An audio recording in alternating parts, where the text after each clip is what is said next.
It's invigorating.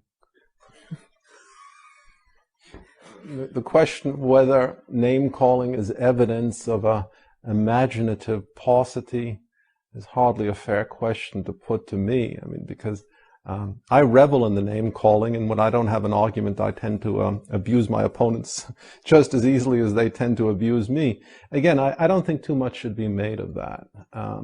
There is a pattern. It's not a scientific pattern, it's a pattern in human affairs. When people haven't been criticized in a long time, they react with a great deal of indignation when they're criticized for the first time.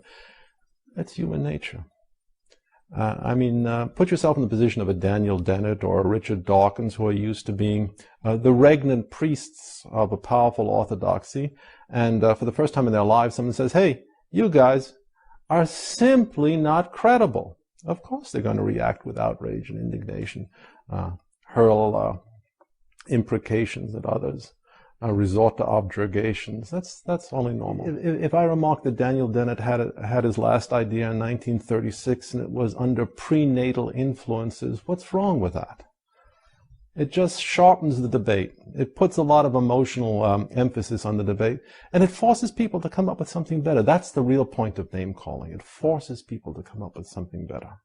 There are other factors at work. Decline in standards of vituperation.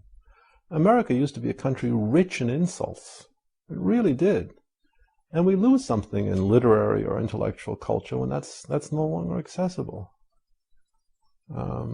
You get a guy like Daniel Dennett, whose greatest intellectual achievement was growing that stupid beard of his, masquerading as a scientific expert on Darwinian theory, staring at the camera, and no one is dousing him with a bucket of water. It's incredible to me.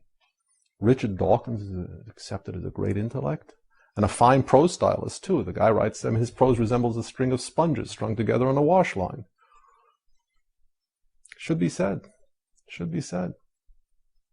This isn't a question of hatred. It's the question of the effective expression of indignation. There's no reason a democratic society has to be afraid of that. Go after the guys. We've become very defensive, very timid.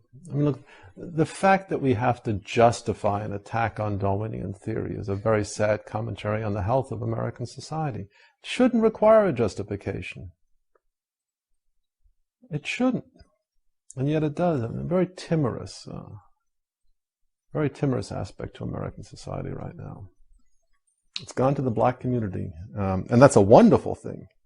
But no community in America has mastery of the contemporary language of invective, insult, argot as the black community does. Trouble is, not enough of the guys in the black community are devoting their talents to attacking Darwinian theory or quantum mechanics. That's the trouble.